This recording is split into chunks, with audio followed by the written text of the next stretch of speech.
We're here at MetalCon with Glenn Fricker from Spectre Sound Studios. You know and love him. And I've brought a couple of metal production questions, which I'm going to ask you. First things first, when someone comes in with, say, like a classic cabinet, a Marshall 4x12, do you have a go-to miking technique for most cabs? Well, I'll start with the 57 and then just kind of figure it out from there. You know what I mean? It's like, it really depends what we're going for. I mean, like, my techniques evolved over the years as well. I mean, like, 57 will work, but really gotten into lately into the Lewitt 640 Rex because it's a dual capsule, perfectly in phase, and that's a really cool sounding mic. There's also the Roswell cab mic, which you can just like place dead center, and that's designed for that, and that works really well as well. My favorite thing right now I'm working with though is a 57 and a Biodynamic M160. That was a ribbon, which doesn't have like the same kind of proximity effect you'd get with a Royer. Yeah. So it's a really cool pair to work with, and that is the standard thing there is just basically run the Neve as hot as possible. Yeah, I see. Yeah, gotta try that out. That sounds killer.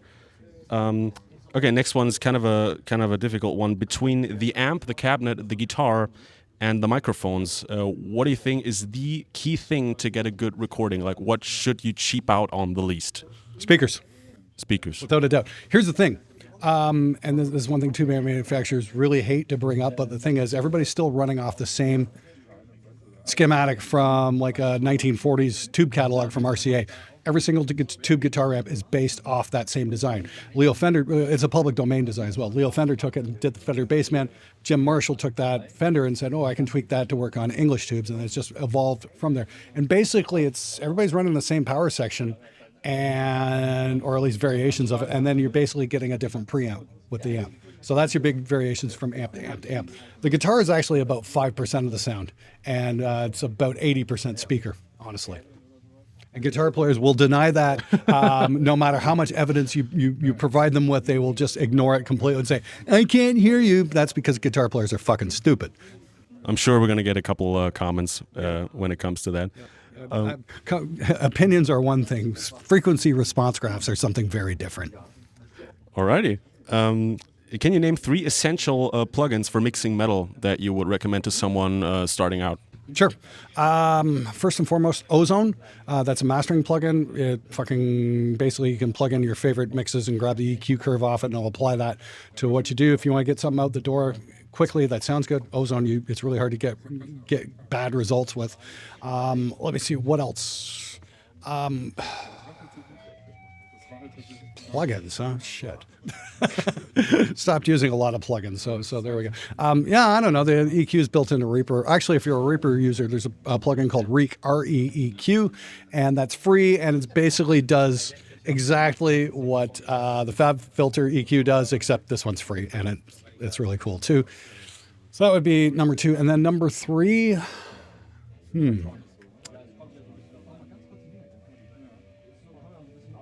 What the fuck is that? Is that it's done by PSP AudioWare. I forget the name of it. Honestly, I'm so sorry. I just use it on every project I work on, but it's a recreation of a digital delay from Lexicon from the 80s.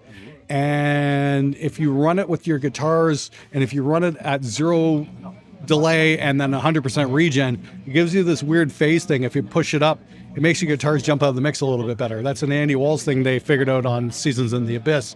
Turns out this plugin will do the exact same thing because they even modeled the converters on that. All right. And it really works very well. So if you're having trouble getting your guitars to stand out, grab the Lexicon. I think it's the PC. I don't fucking know. We'll try to figure it out and put it as text on the screen. All right. So next thing is kind of a trivial thing to recording. How much of the sound of a record is captured while recording these days, and how much is in the mix, in your opinion? Depends on whether or not you're trying to make a good song or not. That's all you got to know.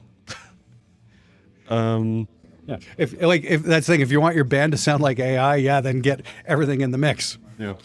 I mean, I feel like that's something that's so that people overthink a lot these days. That like, oh, how can I make this sound good? Well, if it sounds good, it's gonna sound good. Like, fucking play it good to start with.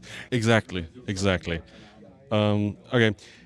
Do you think that you need a perfect monitoring situation to make a great mix, or can you make a great mix on a shitty monitoring situation that you just know and have heard enough? I always say this. I'm not going to answer that correct question directly. I'll give you the answer I think would actually suit the audience better. You're going to be far better off putting $5,000 into acoustic treatment for your room than you would be buying $5,000 worth of toys. There you go. It kind of leads into my last question. For someone that's like building their first studio and has to kind of prioritize what to get based on budget, in your opinion, what's the most important thing that you should get first? Acoustic treatment. You want to hear what's coming out of your speakers and not have it lie to you.